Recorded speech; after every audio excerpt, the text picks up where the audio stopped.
Thank you very much. Yeah, I'm doing very well. Thank you for the opportunity to be here, presenting the news center and everything.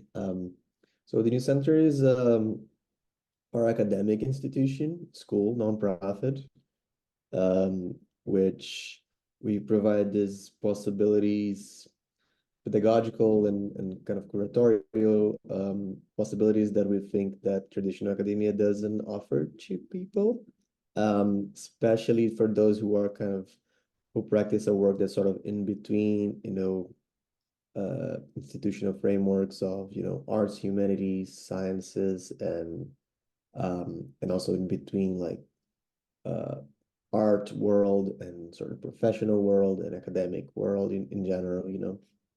Um, and the sort of curatorial proposal of the new center is to bring sort of consolidated scholars, sort of famous established scholars in their fields, but also sort of early career scholars that are more experimental, and they're and trying to kind of conciliate intellectual rigor with potential of thought, and also thinking our time more than sort of only reflecting on the past. We want to explore what's happening right now, and the future, the possibilities for the future in terms of thought.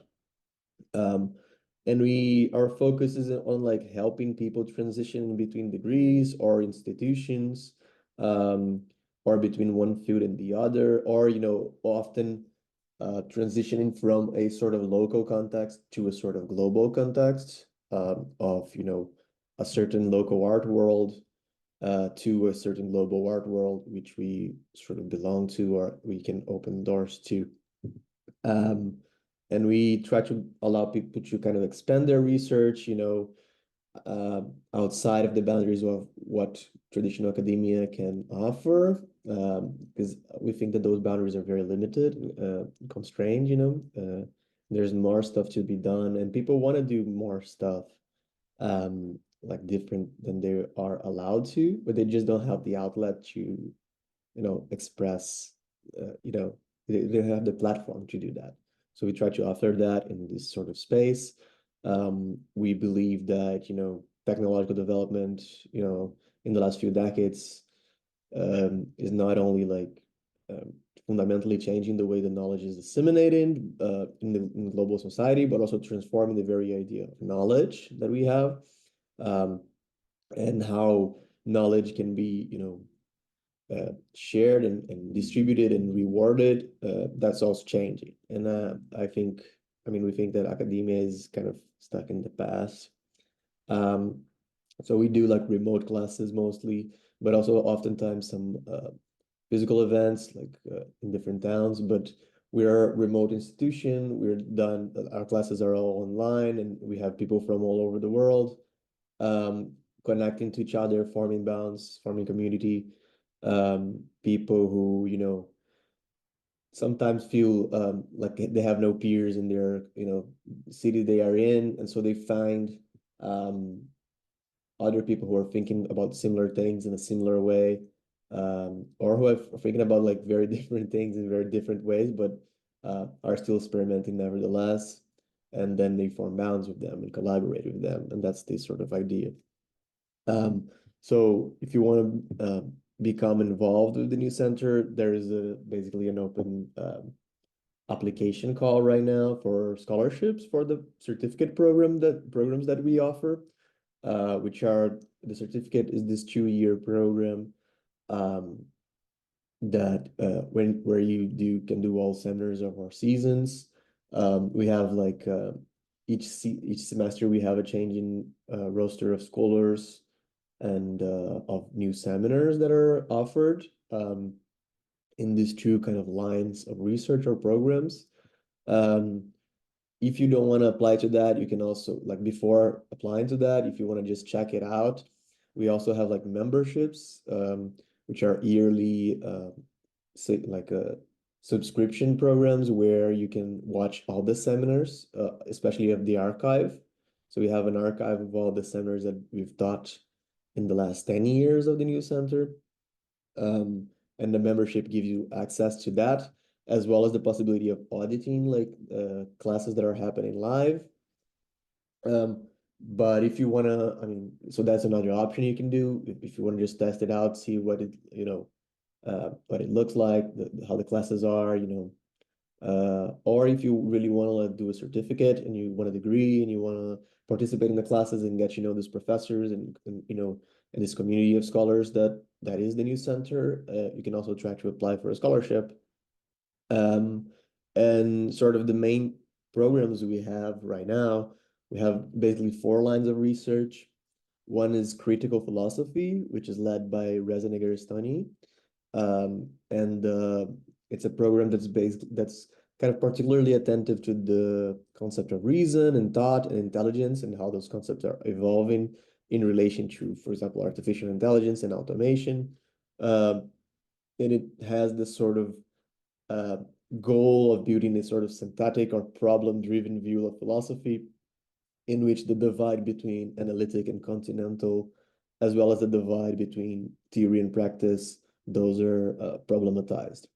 The second line would be transdisciplinary studies, which is led by Jason Babak Mohagag, and it's our own alternative to what you could call like in traditional academia comparative literature, I guess. And it features kind of like a collusion between literature and anthropology and psychoanalysis and cultural studies and media theory, and engages in sort of strategies for to capture complexity and cultivate new ecologies of knowledge, and sort of affect individuals and formulate collective transformations, symbolic transformations. The third program, which would be perhaps one of our most uh, competitive ones, I guess, or one of the most famous ones would be the Art and Curatorial Practice program, which is run by Cecile Malaspina, and it revolves around practical questions in response to certain uh, approach of the art world, that also does not forfeit conceptual rigor, but as a result of Cecile's own interests, we I think we're way more diversified in terms of mediums and artists used and the people that are featured, than traditional programs. It's a program that's very interested in like visual art and performances studies, but also in sonic, like sound studies and sound experimentation. Um, and um, yeah, it's just a program about navigating this relation between practice and theory as well in the art world, um, and sort of between like conceptual, perceptual, and effectual or effective, um, in how they relate to creative practice. So it's a lot of in this program, there's a lot of artists, some well-established artists even, as well as curators and artwork professionals, archivists, gallerists, stuff like that. And it's also a program that sort of positions you quite well in terms of a certain art market, I guess. And the fourth program we have is History, Design, and World Making, which is led by Thomas Moynihan, and sort of is a program that sort of responds to um, the urgent demand we have right now of envisioning and designing and building alternative futures for the world.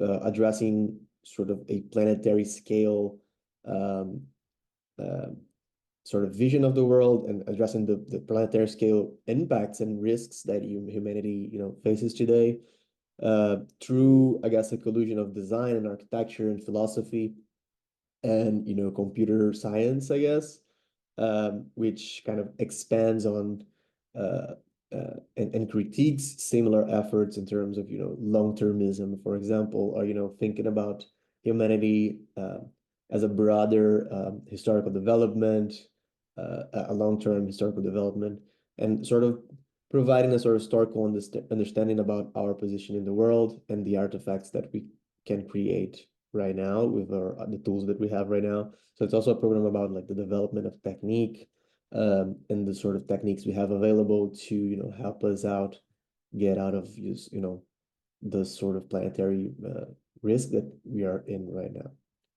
Um, so while, while the art and curatorial program may seem like the obvious choice for those who are interested in, curatorial practice, we've had students interested in curation in across all the programs, and we actually incentivize people to seek out, if you're a curator, you need to have a sort of grounding or a background in, other things. You need to have like a philosophical like rigor and like a you need to have like a toolbox that you can use, right? In terms of, thinking about, if you're a curator, you need, like thinking about this history and design of the future, for example, and word making. That's I think that's crucial, and having like a philosophical net of references as well.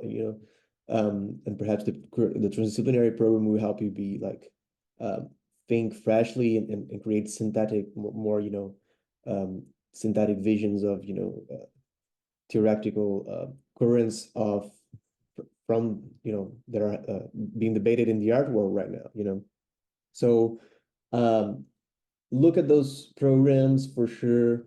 Take a good look, a good read at that, and see, how well you would fit in each program, or how does each program allow you to expand on your interests. That's what I would recommend. So let me just share the screen here really quickly and just show you the website. And yeah, so this is the website of the News Center. This is our call for scholarships, for scholarship applications, right? Um, so there's a new little text about what we have done and what we plan to do in the next semester. You can also um, check out the seminars that are available here, uh, and the instructors they're teaching them. In the art and curatorial program, we have for this semester Cyril Moses, and some other very interesting thinkers, Sean Tato from Manhattan Review of Art. We have a workshop, two workshops actually on criticism, one on short form criticism by Sean Tato, right? And one on long form art writing by Cecile Malaspina and Lisa Featherstone. We recently had um, a similar one by Maria Inés Plaza from Arts of the Working Class.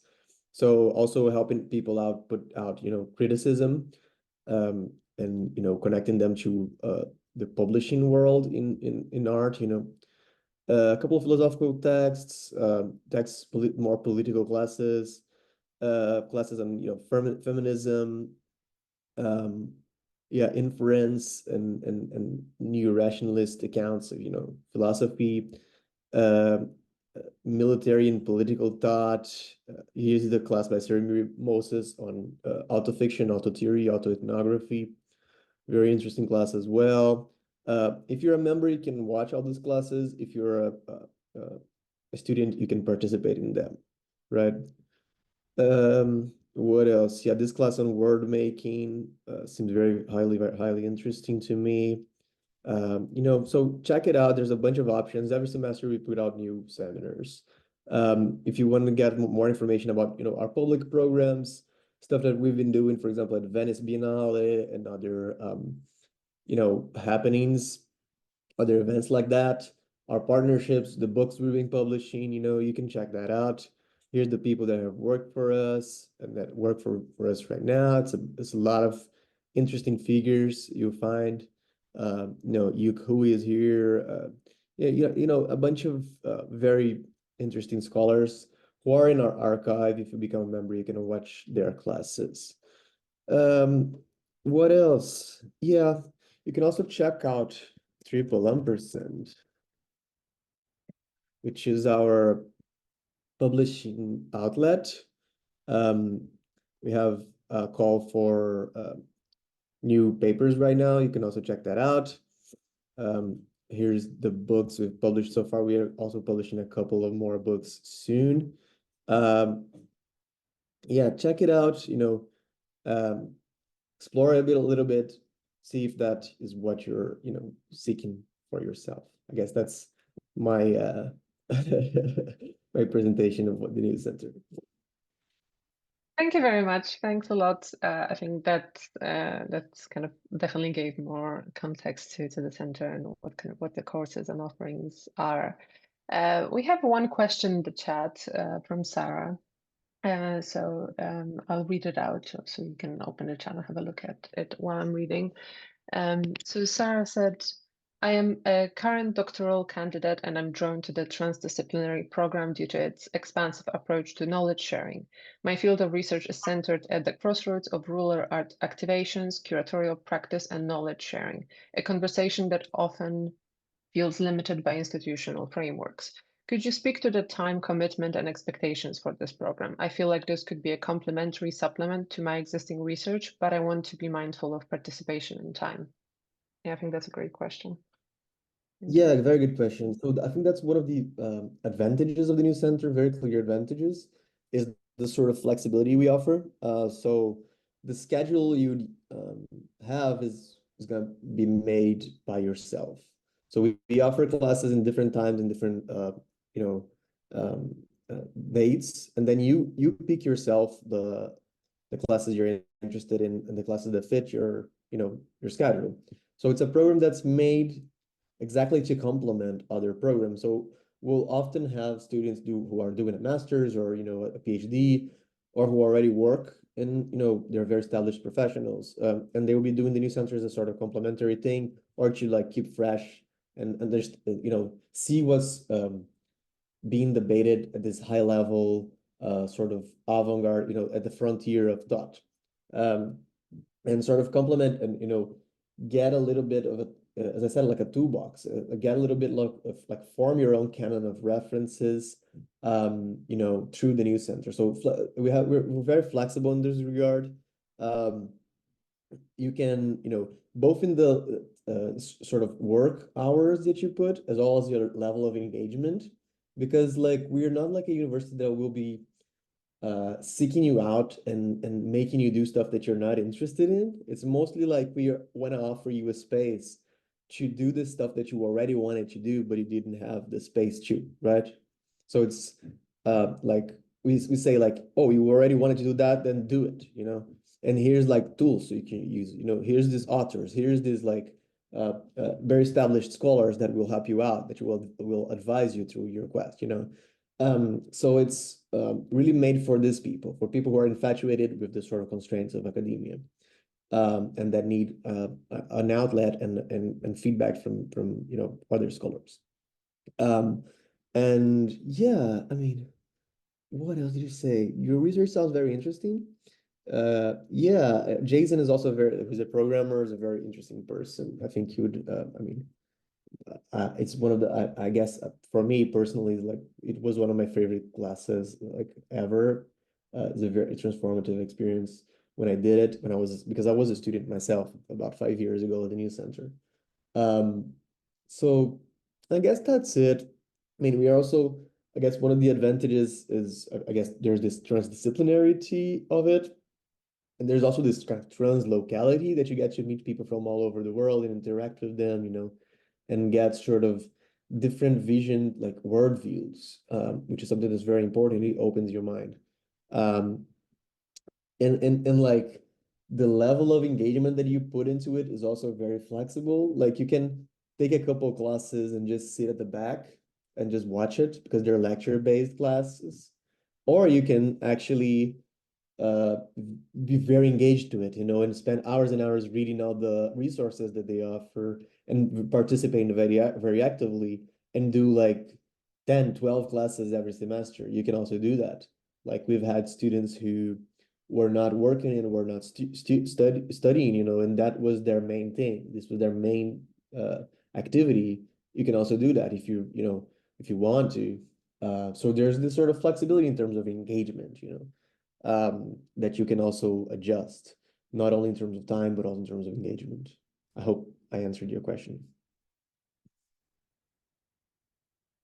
Thanks a lot. Yeah, I think that's really thorough. I was also wondering because you mentioned that this is the new center, the certificate program. is both for people who want to complement their studies or who don't study.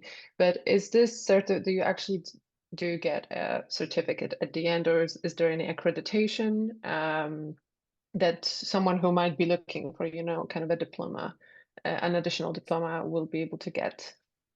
Or university credits, is this anything like that available? Yeah, definitely. We do the programs, they are a degree program, they are a certificate program, which I'm not sure wouldn't be sure what's the equivalent of that is in Europe. But in the US, that's a certificate program, which is something that's often offered in universities as like almost like a minor to a PhD degree, I guess. So it's like a postgraduate certificate program. We don't think this is the main reason to do the courses. The reason you do the courses is just to learn, to improve intellectually. But we also offer that as a degree. We realize that also, um, we need to be effective with the time we have. So some people don't want to, they don't want to do classes that are not helping them out in terms of improving their CV or their, professional path. And that's fair, that's also very fair. So the programs are offered as degrees, as certificate degrees, but they are not masters and not PhDs, right? So this is a certificate degree. Right. And in terms of the scholarships, can you tell us a little bit about how many scholarships there are, what exactly they cover, and kind of do they cover Yeah, all the so fees? Yeah. yeah, okay. Yeah, the scholarships we are offering, I mean, it's a competitive scholarship. It's not guaranteed, of course, but we are offering a couple of full scholarships. It's gonna be three or four, depends really on it varies each semester and depends on a very variety of factors, the people who are applying, the sort of sources of funding that the new center can get, but it's gonna be three or four full scholarships and then a couple of more partial scholarships. And it is a competitive thing, but I would say, it doesn't hurt to try. When I applied once and I didn't get anything. And I had to apply again. And then when I was, a student like 6 years ago, and then the second time I got like a partial scholarship, which was very helpful for me, personally. Um, I think it was almost better than getting a full scholarship because it made me value it a lot, and I had to, seek out people and make it worth. And sort of that also made me engage way more with the new center than I thought I would, and made me, get opportunities there, like work opportunities there, because they also offer a couple of like work study opportunities. And I was able to get a couple of those, and then I sort of entered the new center in a deeper way than I thought. And then became like an assistant for them for a while, and and an editor for them for their for 1%. And then I eventually got to teach a couple of courses of my own, which I'm teaching right now, for example. So that was a very interesting kind of experience for me. And also in terms of like what it offered me, like professionally outside of, academia, like I not through the news center, but I think it helped a lot. I got like I was doing a master's in Brazil when I got into the news center as a student, and then I was able to get like a Fulbright scholarship to do my PhD in New York, which is where I am right now, right? So for me, it was very like a transformative experience, really, and it was worth it applying, two times, even though I didn't get the first time. Getting like a partial in the second time was very important for me, right? Thank you. It's really great to hear kind of from your also personal experience and someone who has actually done the courses. Um, I was wondering for those people because the certificate program, that's 2 years, so that's quite a substantial fee for that.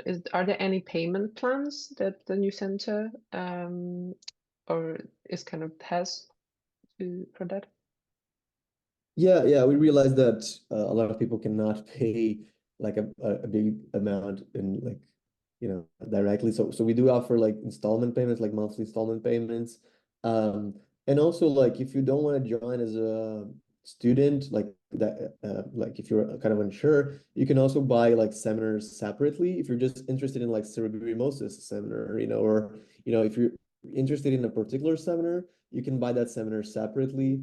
And then if you join later on as a student, that seminar also counts as credit towards your degree, right? So that's also something you can do. You could also buy seminars separately and kind of just go with whatever interests you and just go slowly. And then maybe you join later on and then you deduct whatever you spent and whatever credits you got from, in the path to the degree. That's also something that people will sometimes do. Right, thank you very much. I think that was lots of information, and that definitely cleared some kind of doubts about the program or uncertainty exactly what the new center does and how the certificate programs look. Um, are there any more questions from the people who are participating? And also, like, if you Mm. have questions or concerns afterwards, you can always email the news center. I guess the email is like apply@thenewscenter.org. If you have questions, concerns, I think they should answer you quite fast and kindly. Whatever doubts or, if you want to clarify stuff that I said here, just get in contact with them. You don't need to, doesn't need to be like publicly here. You can also do it privately with them directly. Great. Um, Thank you very much, Rômulo, for joining us today and for sharing all this information with us. It's really kind of you. And yeah, if there are no more questions, then I guess yeah, we'll just close the session. This recording will be published on our channel, so if you want to refer to it later, rewatch it, and there will be this opportunity. And yeah, thank you very much for joining, and thank you, Rômulo, as well, for your time. Really appreciate it. Thank you, Maria, and thank you, call for curators. And I hope I can see some of the people who are here at the at the application pool. Okay. Great. Thank you very much, and good luck applying, everyone. And yeah, we'll see you in another open call Q&A very shortly. We'll be announcing more. Thank you very much. Have a good day now. Bye. Bye.